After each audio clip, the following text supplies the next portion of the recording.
BJP തെരഞ്ഞെടുപ്പ് fund തട്ടിപ്പ് വിവാദത്തിൽ മറുപടിയില്ലാതെ ബി.ജെ.പി സംസ്ഥാന ഉപാധ്യക്ഷൻ ഷോൺ ജോർജ് എല്ലാ കാര്യങ്ങളും മാധ്യമങ്ങളോട് പറയേണ്ട ആവശ്യമില്ലെന്നും കൈരളി ന്യൂസ് കൊടുക്കുന്ന വാർത്തയ്ക്ക് ഉത്തരം പറയേണ്ട കാര്യം തനിക്കില്ലെന്നും ഷോൺ ജോർജ് പ്രതികരിച്ചു. സമീപകാലത്ത് സംസ്ഥാന ബി.ജെ.പി നേതൃത്വത്തെ പിടിച്ചുകുലുക്കിയ സംഭവമായിരുന്നു തെരഞ്ഞെടുപ്പ് ഫണ്ട് തട്ടിപ്പ് വിവാദം. യുവമോർച്ചയുടെ അടക്കം ചുമതലയിലുള്ള പ്രഭാരി സ്ഥാനത്ത് നിന്ന് ജനറൽ സെക്രട്ടറി അനൂപ് ആന്റണിയെ യുദ്ധകാലാടിസ്ഥാനത്തിൽ മാറ്റിയിരുന്നു. പി.സി. ജോർജിന്റെയും ഷോണിന്റെയും നിലപാടുകൾ ബി.ജെ.പിയുടേതല്ലെന്ന് പരസ്യമായി പ്രതികരിച്ച് അനൂപ് ആന്റണി രംഗത്ത് വന്നിരുന്നു.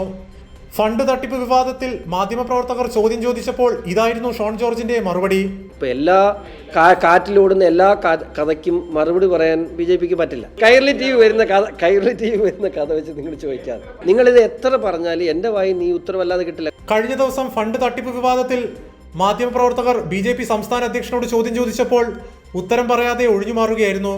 ശബ്ദരേഖകൾ അടക്കമുള്ള തെളിവുകളും 3 പേർക്കെതിരെ സംഘടനാ തലത്തിൽ നടപടിയെടുത്തതും പുറത്തുവന്നതാണ് ബി.ജെ.പിയെ വെട്ടിലാക്കിയത്. കൈരളി ന്യൂസ്, കോഴിക്കോട്.